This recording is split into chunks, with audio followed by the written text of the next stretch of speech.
ہمارا تیسرا سب سے بڑا مسئلہ جو اس وقت بہت اہمیت کا حامل ہے، جمہوری روایات کا فقدان ہے۔ ہم ابھی تک حقیقی جمہوری کلچر اور عوامی مینڈیٹ کے احترام کے ماحول کو پیدا کرنے میں ناکام رہے ہیں۔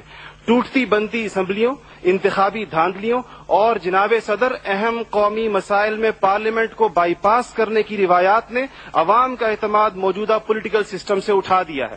اس کے لیے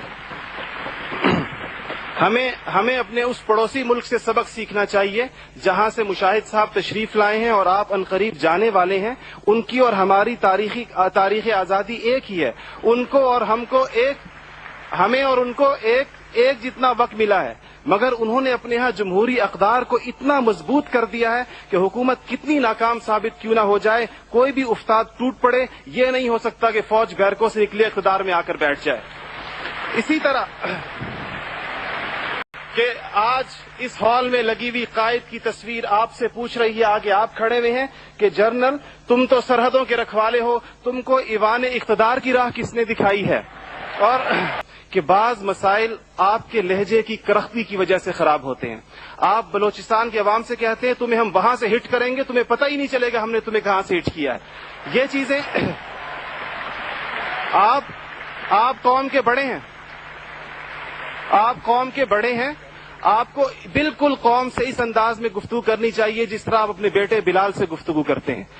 ان کی تربیت ہے، جو وہاں سسٹم ہے، جو میرٹ ہے، جو یونٹی آف کمانڈ ہے، جو ڈسپلن ہے، جو نظم و ضبط ہے، وہ 1000 سال میں ایسی فوج آپ کو نہیں ملے گی۔ اگر اس قسم کی فوج بغداد میں ہوتی ہمارے پاس تو کبھی سقوط نہیں ہو سکتا تھا، اندلس میں ہوتی تو کبھی سقوط نہیں ہو سکتا تھا۔ ابھی آپ دیکھیں کہ کتنے ملکوں میں شورشیں ہوئی ہیں، کوئی ملک رہ نہیں گیا۔ پاکستان میں کتنی بڑی شورش ہوئی، لیکن پاکستان کی فوج کے منظم ہونے کی وجہ سے یہ پاکستان بھی بچا ہوا ہے۔ اس لیے میں یہ سمجھتا ہوں کہ اتنی بڑی طاقت اللہ نے عطا فرمائی ہے، ان کے اس تنظیم کی وجہ سے، اس نظم و ضبط کی وجہ سے اللہ نے ہمیں ایٹمی قوت سے بھی نوازا، اللہ کے ہم اس کے بالکل اہل نہیں تھے۔ اور فوج کی جو تیاری ہے وہ اتنی اچھی ہے کہ دنیا کی واحد فوج ہے جو خود کفیل ہے۔ میں کہہ سکتا ہوں کہ 70-75% خود کفیل ہے۔ وہ پاکستان کی واحد فوج ہے جن کے ہاں نظم و ضبط ہے، جب وہاں آرڈر چلتا ہے، وہاں حکم چلتا ہے، لوگ بات مانتے ہیں، وہاں ریٹھ ہے فوج کی۔ تو اللہ تعالی ہماری فوج کو صحیح سلامت رکھے۔ تو یہ سمجھتا ہوں کہ جو ہماری فوج ہے یہ مجاہد ہے۔